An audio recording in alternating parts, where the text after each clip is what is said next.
স্বাগত। দেখছেন দিনের প্রধান খবর আর খবরের পেছনের খবর নিয়ে পর্যালোচনামূলক অনুষ্ঠান বাংলাদেশ এখন। আপনাদের সঙ্গে আছি আমি সুলতানা রহমান, আর আমার সঙ্গে আছেন সিনিয়র সাংবাদিক মঞ্জুরুল ইসলাম এবং সাপ্তাহিক 2000-এর সম্পাদক গোলাম মুর্তজা। আপনাদের দুজনকেই স্বাগত জানাচ্ছি। মূলত সারাদিন যে খবরগুলো শিরোনাম হয়, আলোচনায় থাকে, সেগুলো নিয়েই আমাদের প্রতিদিনকার নিয়মিত এই আয়োজন। শুরুতেই একটু দেখে আসতে চাই যে খবরগুলো সারাদিন শিরোনাম হয়েছে।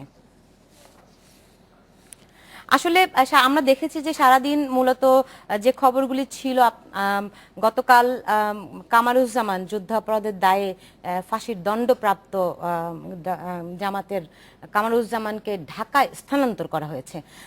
জনাব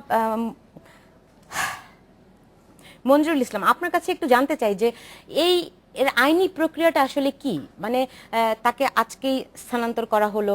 এখন আমরা যেটা জানি যে আইনে একটা বিধান আছে যে এই দণ্ড কার্যকর করার ক্ষেত্রে 21 দিনের আগে নয়, 28 দিনের পরে নয়, এরকম একটি আছে। তাহলে এটা আসলে কবে নাগাদ কি হতে পারে, আপনি যদি একটু আইনি দিকটা আমাদেরকে বলতেন। ধন্যবাদ। প্রথমত আমি আইন বিশেষজ্ঞ নই, আমি একজন সাংবাদিক। সেই হিসাবে যতটুকু আমি গত কয়েকদিন ধরে বিভিন্ন আইন বিশেষজ্ঞের সাথে টকশোতে আলোচনা নিজে অংশ নিয়েছি এবং শুনেছি, এ থেকে আমি যতটুকু জেনেছি যে প্রথমত যেই রায়টি হয়েছে, রায়ের কপিটি যেতে হবে কারা কর্তৃপক্ষের কাছে, সেটা আন্তর্জাতিক অপরাধ ট্রাইব্যুনালের মাধ্যমে যেতে হবে।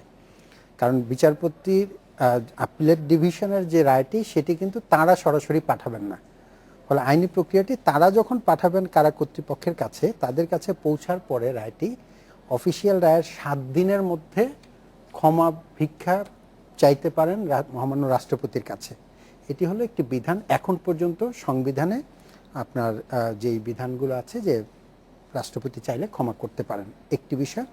এর আগে এক ধরনের কনফিউশন ছিল আমাদের গণমাধ্যমে এই নিয়ে, আরও একটি আলোচনায়, যে গণমাধ্যমের কেউ কেউ বলছিলেন যে রিভিউ পিটিশন করা যাবে, কেউ কেউ বলছেন করা যাবে না। কারণ কাদের মোল্লার ক্ষেত্রে আমরা এই বিষয়টি দেখেছি। বিষয়টি একেবারেই পরিষ্কার। 47-এর সংবিধানের 47-এর 3 ধারা অনুযায়ী এই বিশেষ অপরাধী যারা আন্তর্জাতিক অপরাধ ট্রাইব্যুনালে সাজাপ্রাপ্ত, তাদের জন্য সংবিধানের যে মৌলিক অধিকার, রিভিউ করবার যে অধিকার, সেটা রহিত করা হয়েছে। ফলে সেটা পরিষ্কার। এখন যেটি হচ্ছে যে সেখানে যাবার 7 দিনের মধ্যে যদি তিনি ক্ষমা প্রার্থনা করেন যে কোনো সময়, তাহলে রাষ্ট্রপতি ক্ষমা করলে এটার উত্তর হবে কি, সেটা তো মহামান্য রাষ্ট্রপতি জানেন।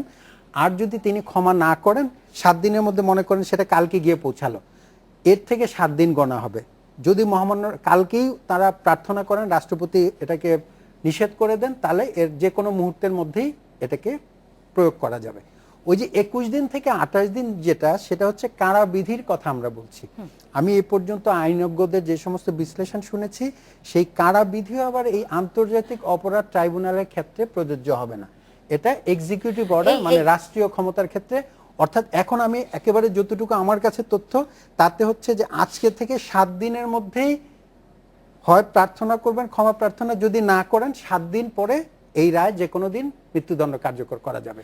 আর কেন নিয়ে আসা হয়েছে এই ক্ষেত্রে আমি খালি একটু কনফিউশন ক্লিয়ার করার জন্য বলি, আমরা গণমাধ্যমগুলো আসলে নিয়ে আসার জন্য কিন্তু মানুষের মধ্যে এক ধরনের অনেকটা প্রশ্ন, যে এটা আমি যে স্টেশনের সাথে জড়িত, আমার রিপোর্টার সহ নিশ্চয়ই আপনাদের রিপোর্টার সহ সবাই সারাদিন ছিল।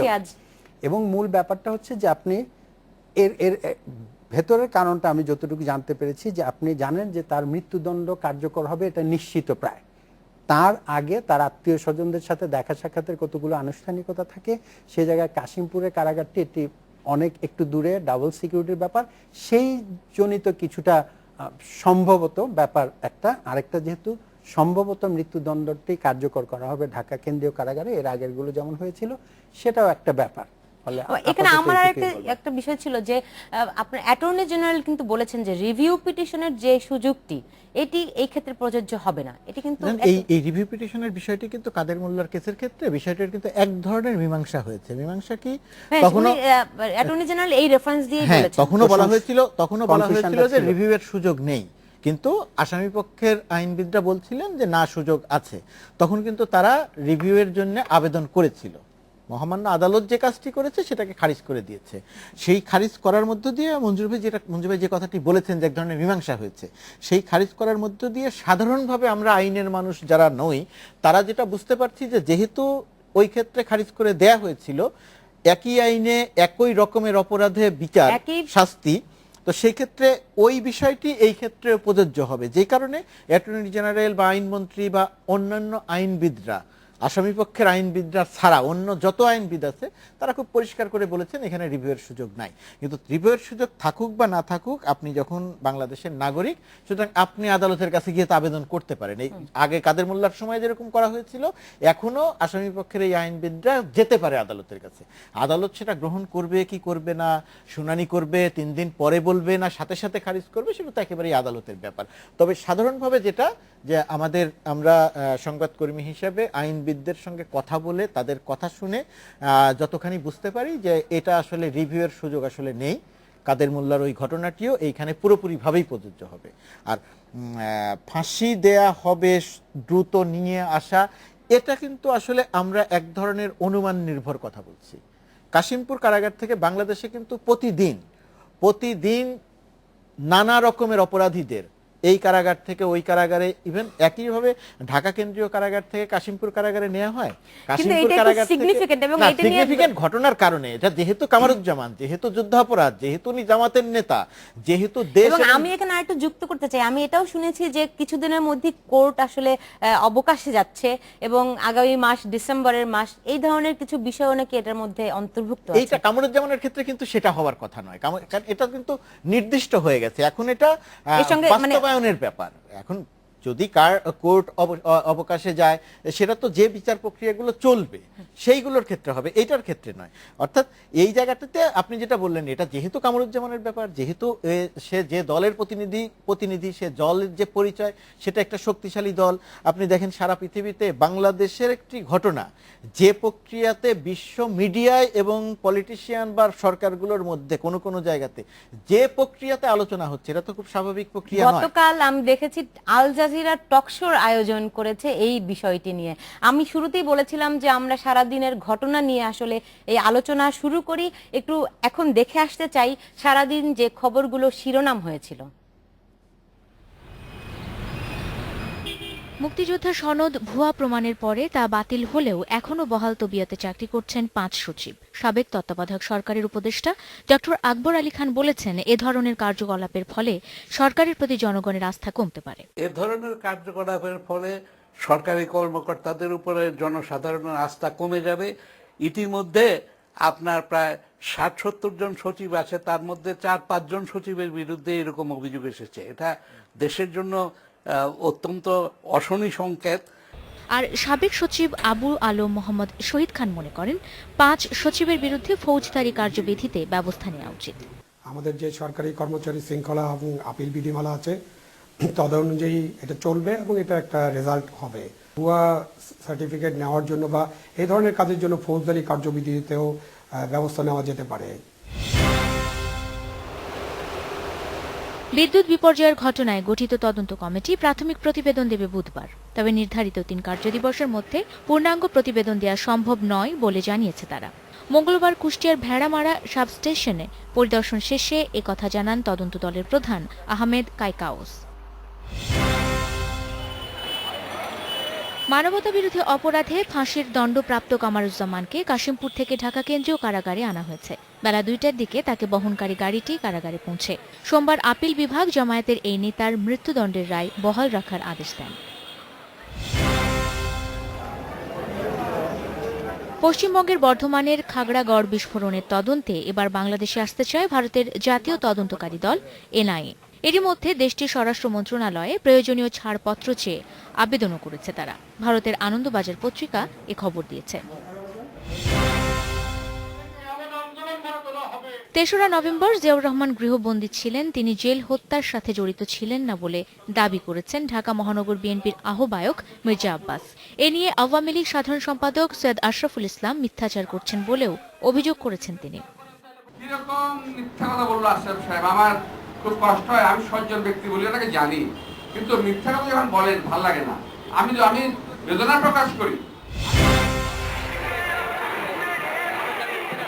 পবিত্র আশুরা উপলক্ষে শোক ও বেদনায় মুহররম মাসের এই দিনটি পালন করেছে মুসলমানরা। বিভিন্ন আয়োজনের মধ্য দিয়ে কারবালায় শহীদদের বীরত্ব ও আত্মত্যাগের কথা পরম শ্রদ্ধার সাথে স্মরণ করছে তারা। সোনিয়া হক, ইন্ডিপেন্ডেন্ট নিউজ। সারাদিনের খবরগুলো জানাচ্ছিলেন সোনিয়া হক। যে দেখলাম সারাদিন যে খবরগুলো ছিল, অনেক বিষয় ছিল, রাজনৈতিক বিষয় ছিল। আমরা আলোচনা করছিলাম কামারুজ্জামানের ফাঁসির দণ্ড এবং তাকে কারাগারে স্থানান্তর নিয়ে। এখন রিভিউ পিটিশনের আসলে সুযোগ থাকছে না, গোলাম মুর্তজা এটাই বললেন। আসলে না, থাকছে না, কারণ আমরা যেই রেফারেন্স আমরা দেখছি রিভিউ পিটিশনের সুযোগ থাকছে না, এবং স্বাভাবিক প্রক্রিয়া অনুযায়ী যেহেতু আসামিদেরকে স্থানান্তর করা হয়, এইটা নিশ্চয়ই স্বাভাবিক প্রক্রিয়া অনুযায়ী করা হয়নি, একটা উদ্দেশ্য নিয়ে। উদ্দেশ্য বলতে একটা প্রক্রিয়াকে সামনের দিকে এগিয়ে নেওয়ার জন্যই করা হয়েছে, এবং এটা কিন্তু অত আলাদা করে এটাকে আবার ওইভাবে দেখার কিছু নাই। মূল যেটা বিষয় সেটা তো হয়ে গেছে, আদালত তাকে অপরাধী প্রমাণ করেছে, আদালত তাকে ফাঁসির আদেশ দিয়েছে, সর্বোচ্চ আদালত সেটাকে আবার অ্যাপিল ডিভিশন সেটাকে বহাল রেখেছে। এখন তো সরকার এটাকে যারা বাস্তবায়ন, এটা আসলে বাস্তবায়ন করতে বাধ্য, এবং সেটা একটা নির্দিষ্ট সময়, সেটা ধরেন কোনো ক্ষেত্রে দুই দিন আগে পরের ব্যাপার হতে পারে, তাছাড়া তো এটা খুব স্বাভাবিক একটা ব্যাপার, এটা এখন কার্যকর হবেই। বাংলাদেশ যদি থাকে, বাংলাদেশের সরকার যদি থাকে, আইন যদি থাকে, তাহলে এটা কার্যকর তো করতেই হবে। এমনিতে রাষ্ট্রপতির কাছে যে ক্ষমা প্রার্থনার সুযোগটি, এটা নিয়ে সম্প্রতি আসলে অনেক বিতর্ক চলছে। প্রধানমন্ত্রী অবশ্যই মানে ক্ষমা প্রার্থনার সুযোগ থাকবে, বহাল রাখবেন, এটি জানিয়েই দিয়েছেন। তো কামারুজ্জামানের ক্ষেত্রে এই সুযোগটা কয় দিনের জন্য থাকছে? 7 দিনের জন্য। 7 দিনের মধ্যে এই রায়টি যখন পৌঁছাবে, সেটি পৌঁছানো পূর্ণাঙ্গ রায়, তখন 7 দিনের মধ্যে আবেদন করতে পারেন। আবেদন করলে রাষ্ট্রপতি এর মধ্যে 7 দিনের যে কোনো দিন, প্রথম দিনও করতে পারে, সপ্তম দিনও করতে পারে। যদি তারা আবেদন প্রার্থনা না করেন, তাহলে 7 দিন পরে এক্সিকিউটিভ ব্রাঞ্চের কাজ হচ্ছে এই আপিলের ডিভিশনের যে রায় সেটা কার্যকর করা। আর যদি 7 দিনের মধ্যে মনে করেন সেকেন্ড ডে করলেন, করার পরে রাষ্ট্রপতি সময় নিতে পারেন, সেটা আবার তিনি যেহেতু সর্বোচ্চ নীতি নির্ধারক, তিনি সিদ্ধান্ত নিতে পারেন কবে নাগাদ তিনি জানাবেন। তবে আমি যদি একেবারে বাস্তব অবস্থায় আসি সুলতানা, আজকের যিনি রাষ্ট্রপতি তাকে আমরা বাংলাদেশের মানুষ জানি, তিনি একসময় জাতীয় সংসদের স্পিকার ছিলেন, একজন মুক্তিযোদ্ধা, এবং সকলে মিলে তার প্রতি যে আস্থা, বর্তমানে শেখ হাসিনার নেতৃত্বে যে সরকার দ্বিতীয় দফায় পরপর এসে তারা যুদ্ধাপরাধীদের বিচার করবার অঙ্গীকার নিয়ে ক্ষমতা এসছেন, এবং বিচারের রায় হয়েছে, কার্যকর করবার ক্ষেত্রে আমার মনে হয় না যে মহামান্য রাষ্ট্রপতির সম্মতি পাবার কোনো সম্ভাবনা। একজন নাগরিক হিসাবে আমি তার মনের কথা বলতে পারবো না, কিন্তু নাগরিক হিসাবে তার যতটুকু তাকে জানি আমরা ওইটুকু। এটি হচ্ছে একটি বিষয় যে ওনার জায়গা থেকে কি হতে পারে সেটা আমরা ধারণা করছি। অবশ্যই, নিশ্চয়ই আপনার সাথে একদমই একমত, আমার ধারণা সবাই একমত। আর এখানে এখনো আমরা আনুষ্ঠানিকভাবে না জানলেও সংবাদকর্মী হিসেবে একটা মোটামুটি ভাবে যেটা জানি, সেটা যে কামরুজ্জামানের পক্ষ থেকে রাষ্ট্রপতির কাছে সম্ভবত ক্ষমা প্রার্থনা করা হবে না। যদি এটা হয় তাহলেও ওইটা ওই যে একটা নির্দিষ্ট সময় দেখে 7 দিন পর্যন্ত অপেক্ষা করতে হবে, কিন্তু সেই 7 দিন গণনা শুরু হবে যখন যে পূর্ণাঙ্গ রায়টা আসার পর থেকে। অর্থাৎ সব মিলিয়ে এই বিষয়টি কার্যকরের দিকে যদি আমরা যাই, তাহলে সামনের এই যে আমরা যে সময় নিয়ে আলোচনা করছি সংখ্যাটা নিয়ে, এটার ধরেন আরো 2-3 দিন 4 দিন হয়তো এদিক সেদিক হতে পারে। এর মধ্যেই বোঝা যাচ্ছে যে সেই রকমের একটা কার্যকর করার একটা প্রস্তুতি আছে, এবং সেই প্রস্তুতির অংশ হিসেবেই এই যে কেন্দ্রীয় কারাগারে আনা, আত্মীয় পরিজনদের দেখা করা বা এই কেন্দ্রিক ব্যাপারগুলো যাতে অনেক সহজ হয়, এর কারণেই কামরুজ্জামান আছেন ঢাকার কেন্দ্রীয় কারাগারে। এই কারাগারে 75 সালে শহীদ হয়েছিলেন আমাদের জাতীয় 4 নেতা, এবং সেই জাতীয় 4 নেতার হত্যাকাণ্ডে আওয়ামী লীগের পক্ষ থেকে বলা হয়েছে, অভিযোগ করা হয়েছে জিয়াউর রহমান জড়িত ছিলেন, আর বিএনপির নেতারা বলছেন যে এটা আওয়ামী লীগের নেতারাই করেছেন। এই বিষয়টি নিয়ে ফিরবো দর্শক, তার আগে নিচ্ছি ছোট্ট একটা বিরতি, আমাদের সঙ্গেই থাকুন।